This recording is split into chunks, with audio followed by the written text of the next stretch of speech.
All right, time for another quick update. Should be pretty quick.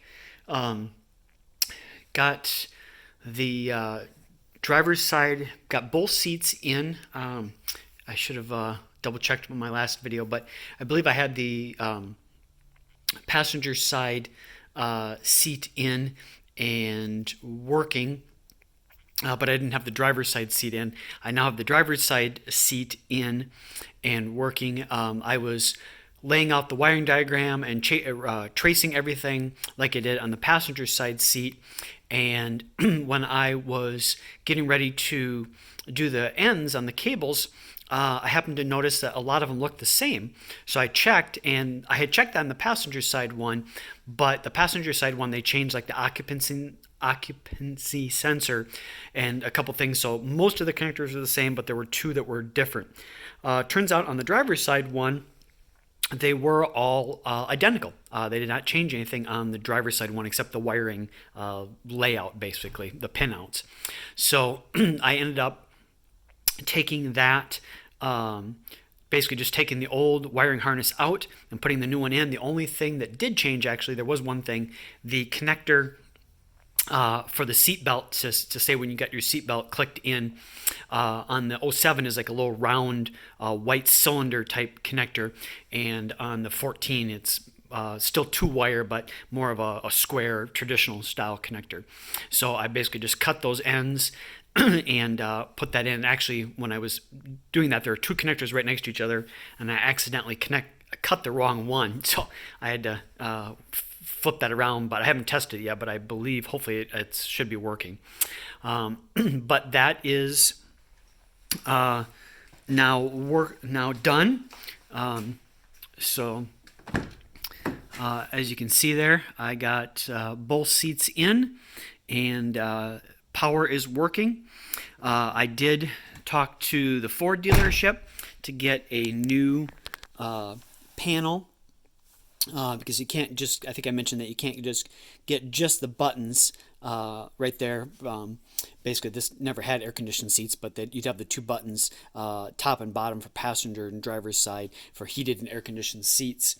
You can't get just the buttons, so I had to order a new panel, and so he got me a refurbished one with the heated seat buttons on there, so I can try that when that comes in and I get a chance to put it in. I did figure out what was going on with the rear taillights, that whenever I plugged them in, I plugged the battery in, that the taillights would come on and stay on. Turned out the brake light sensor that's under the dash that works with the brake pedal. So when you press in on the brake pedal, then it extends this little plastic piece out, and it knows you're pushing on the brake pedal. So therefore, it turns the brake lights on, and when you're not, it pushes that little connector, this little plastic piece, back into the connector, and that turns the brake lights off.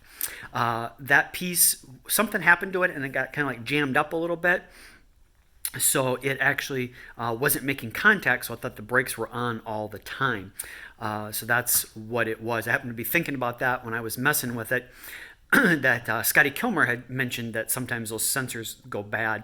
And so I thought maybe it was the sensor, but I took it to O'Reilly's and we were looking at it, and the replacement one was a little bit longer, and the guy at O'Reilly's was looking at it, and he was kind of feeling it. He goes, almost feels like it's stuck or something.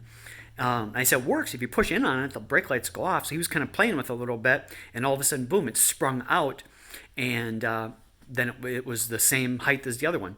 So I put it in, and that is now working. So that works.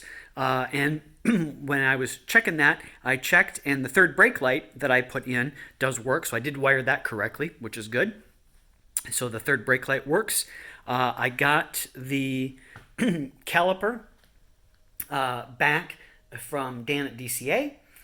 He was able to get the one that broke off, that I broke off. He was able to get it out and put the replacement one in. The replacement one looks a little bit different than the factory one, but I guess that's okay. So I got those in. I got that put back on.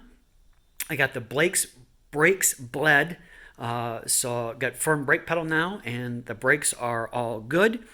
And then, oh, I guess a couple minutes longer than I was thinking here, but I thought of a couple other things.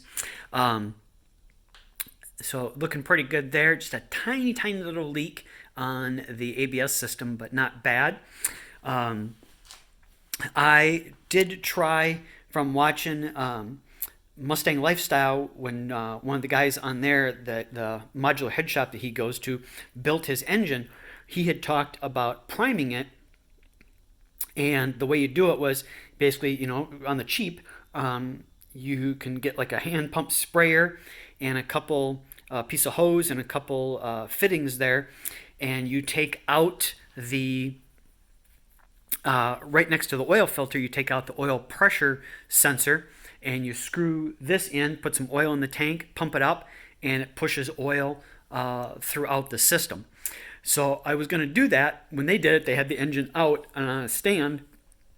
So I bought everything and was going to do it, and there's just not enough room to do it with the engine in the car.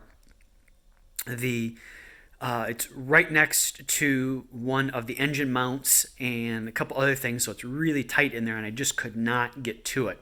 So what I ended up doing was actually just taking the spark plugs out, so there was nothing in the engine there for compression, so the engine would turn over super easy and there wouldn't be much resistance. I pulled the FDBN.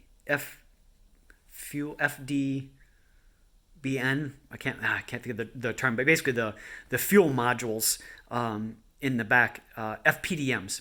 The FPDMs in back for both fuel pumps. I pulled those out. I disconnected them so that when I was turning the engine over, it was not there was no fuel pressure in the system, so it really wasn't squirting anything.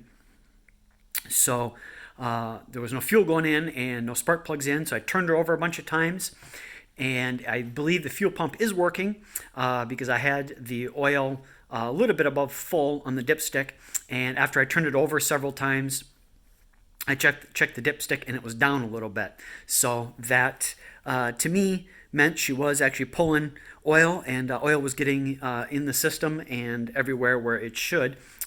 So that was good. So I retopped it back off, and I think we are looking really good. I got to gap the spark plugs and get them put in, and we should be getting ready to fire it and see if it fires. So that is looking good. So getting very close, hopefully. So, whoops, I guess it wasn't as short as I thought, but I thought of a couple of things as I started talking that I had not mentioned. So that's where things are at. So appreciate you watching, and we'll talk to you later. Bye.